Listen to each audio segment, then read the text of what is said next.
Folks at OpenAI have done it again. The video that you are watching is not made by humans. This is an AI generated video and we will talk about it a little more. Hey guys, welcome to Cafe IO. This is Akash and today we are going to be talking about the new launch SORA, which is an OpenAI model intended to generate videos from text.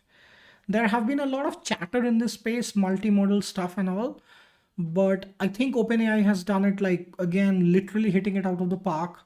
With ChatGPT, it was good. DALI became better, and now with Sora, though this is still closed and you can't publicly use it, it's really a cool and amazing piece of tech.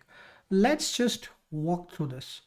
So the idea is that you can create video from text, and Sora is an AI model that can create realistic and imaginative scenes from text instructions. There's a completely deep dive into the world of video generation and model simulators, and they will give you an overview. And then this is more of a tech part. We'll talk about that in few minutes into the video. And what OpenAI has been doing is let's watch some videos closely. So when you see this video of a young lady walking in really some sort of a high street, or probably I don't know what city this is, looks really cool and almost real. There's still some areas that can be tweaked and you can probably check it out if you pay specific attention to it. Like, this guy is looking weird. Some specific images like water reflections are not great, but overall, this is an amazing piece of work. It could easily glance at as human work in first pass. The same is this with this woolly mammoth, right? Amazing piece of stuff. You have a movie trailer being generated, which is about the maximum it can do is right now 1 minute. This is a drone shot of Big Sur Point, and this is a beach. This is not really a human taken video and rendered. This is actually a complete drone shot. I'm guessing they have access to the photos and the area or the maps, and then they have generated this surreal looking image. This animated monster, cute fluffy monster, is also generated by AI. And then there's tons of examples. The last one is a young man in his 20s, and this is not really a guy, right? There's lot of different examples. You can generate like historical footages. You can have a very close up view of the Zen garden spheres. You have an extreme close up of a young woman blinking, and you can see the detail and the texture in this, right? This looks hyper realistic and is completely cinematic. This depth information and all of that. There are some areas where you can always find some flaws. I was watching a video by Marcus, and I'll bring that back up and show you some fault videos. Not really fault, but let's see, where is it? Quickly going. No, not here. Yeah, you see, this is a video. This is a weakness, right? So this is a completely physically implausible motion. You can still generate this video while the video might seem legitimate, but it's a completely implausible scenario. See this image, right? Five gray wolf pups, uh, really playing around. But if you pay a little close attention to this, you should be able to see that the wolf pups are really materializing out of thin air. And that's really, something weird going on here. Similarly, basketball through the hoop and then explodes, and then what, the loop isn't correct, the morphing isn't doing going well. There's more areas like this is an extremely interesting one. So if you see, it looks like a very nice birthday celebration. Overall the video is good. However, if you pay very close attention, try and take a look at candles and the direction of the for example, the flickers, and you will understand that it's really not it's not really nice, correct. Look at the hand gestures. People, there's this guy, this lady looking in a completely different direction. uh, the hand gestures are completely off. She's smiling and looking at a completely different direction. Doesn't really, not important. This guy is constantly waving hands and all of that. So there's a lot of weaknesses that this has, and but then it's really good from a the capability perspective that you have with respect to AI.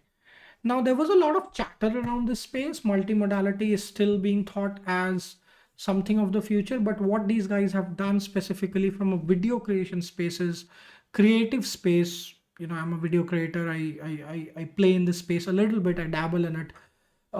They have made really an amazing. Now, whether this turns out to be a tool for people to use and improve their lives, or does it end up taking away a lot of creative work or doing the real heavy lifting around the scenes, it's yet to be seen. Coming back to it, this fundamentally is still in private preview. It's completely locked out. You don't have access to it, and I think they have written it somewhere. Yeah, so it's becoming available to some red teamers, which is essentially just some limited number of people doing their beta testing or whatever is the testing happening. But they will really launch it out soon, given that what OpenAI has been able to do. And these videos are really good if things look about it.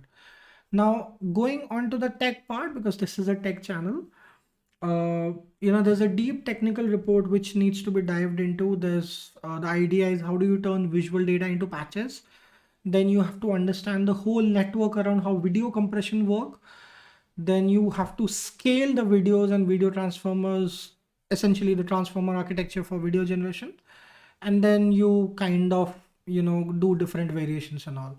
So if you run this, if you see with different compute infrastructure, the same prompt, fixed seed and inputs as training samples, quality improves significantly well as compute increases. If you see the first one, really hard to make head or tail. This is still acceptable to some degree, and the last one is really beautiful. So there's deep tech going on and around here. And then they have also put in sampling stuff, variable duration, how to handle different resolution, different aspect ratio. For example, you could have a video which is X seconds long and has a different resolution, and you want to trim it or crop it, or maximize it, like fill certain spaces and stuff like that. So this is like a vertical video, and what it has done is it's widened it to fit maybe Instagram like or YouTube like stuff. So it's the same video, but what the model has done here is done video resampling into different aspect ratios. Framing and composition is also very important when you work with videos, and it's great that an AI model is able to understand it. What essentially it's trying to do is looking at the aspect ratio, trying to find if the person is centered right. For example, the rectangle box that you see, I try to manually position myself somewhere in the center. If I move this side, you'll just see here. And also this is essentially framing and composting. And then is the language understanding. What has been said has to be extended, right? So if you look at this video, a woman wearing a green dress and a sun hat taking a pleasant stroll in some location during a colorful festival. It's a whole prompt, and then you are trying to essentially use a very nice and accurate style of prompting, because these prompts are really specific. It specify an old man, a dress, a sun hat, etc. So that's there. And then I'm pretty sure there's some sort of fun going on with DALL-E, and the DALL-E has been taken as a standard image, and then you are doing something around it. For example, this could be a great stuff for people looking to do logo animations and stuff. There's a simple image, and then this guy has been done. I'm really thinking this could be great for video games and generating scenes and insights, because this could be just amazing in those areas, because games really have short footages, cut scenes and all, and this could be really optimizing and expediting those conversations. And yeah, then there's a lot of video to video editing conversation. How do you connect different videos, transposing different video sets on top of it, image generation capabilities, of course. It can generate images, close-up pictures, simulation capabilities. 3D consistency is important, long range coherence is important. And what that is as you tend to look over longer distances with digital lenses, or optical lenses, what will happen is the background would get flattened out. So that's the 3D consistency and distance coherence, long range coherence. Interactions with the world, for example, shadows, how are shadows perceived, if somebody's eating, how's the texture of the face changing and all of that. These are really, really important. Simulating digital world, I think, as I was saying, games, really, really critical.